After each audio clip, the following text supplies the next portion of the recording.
আসসালামু আলাইকুম প্রিয় দর্শক, আশা করি আল্লাহর অশেষ রহমতে আপনারা সবাই অনেক ভালো আছেন। আপনারা কি জানেন, হযরত মুহাম্মদ সাল্লাল্লাহু আলাইহি ওয়াসাল্লাম একবার ইসলাম প্রচারের জন্য এক কুস্তিগীরকে দাওয়াত দিয়েছিলেন এবং সেই কুস্তিগীর আমাদের রাসূল সাল্লাল্লাহু আলাইহি ওয়াসাল্লামকে চ্যালেঞ্জ করেছিল, যদি আপনি আমাকে হারাতে পারেন তাহলে অবশ্যই আমি ইসলাম গ্রহণ করব। তো ভিডিওটা দেখুন, আমাদের রাসূল সাল্লাল্লাহু আলাইহি ওয়াসাল্লাম হারাতে পারলো কি পারলো না, এই ভিডিওতে সব বলা হয়েছে। নবুয়ত লাভের পর হযরত মুহাম্মদ সাল্লাল্লাহু আলাইহি ওয়াসাল্লাম মক্কার এক বডি বিল্ডার কুস্তিগীরকে ইসলামের দাওয়াত দিলেন। সে সময় সবচেয়ে শক্তিশালী ও অপ্রতিরোধ্য যোদ্ধা ছিলেন সেই যুবক। সে নবী সাল্লাল্লাহু আলাইহি ওয়াসাল্লামকে বললেন, আমার সাথে কুস্তি লড়ে জিততে পারলে আমি ইসলাম গ্রহণ করব। দয়ার নবী একটু ভেবে রাজি হয়ে গেলেন। মক্কার মানুষ নবীকে ভয় দেখাতে শুরু করলো। দেখতে দেখতে কুস্তির ময়দানে মায়ের নবী সেই যোদ্ধাকে বলল, তুমি আগে আঘাত করো।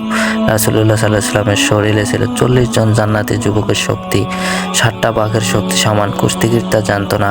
সেলফ ডিফেন্স করতে গিয়ে দয়ার নবী মায়ের নবী তার হাত মোবারক সেই যোদ্ধার ঘাড়ের উপর রাখলে অতঃপর যোদ্ধা সঙ্গে সঙ্গে বেহুশ হয়ে পড়ে। এমন কাণ্ড দেখে মাঠের সবাই অবাক হয়ে যায় এবং পরবর্তীতে সেই কুস্তিগীর জানান যে, মুহাম্মদ যখন আমার ঘাড়ে হাত রেখেছিল, আল্লাহর কসম আমার মনে হয়েছিল যেন উহুদ পাহাড় আমার কাঁধে চাপিয়ে দেওয়া হয়েছে।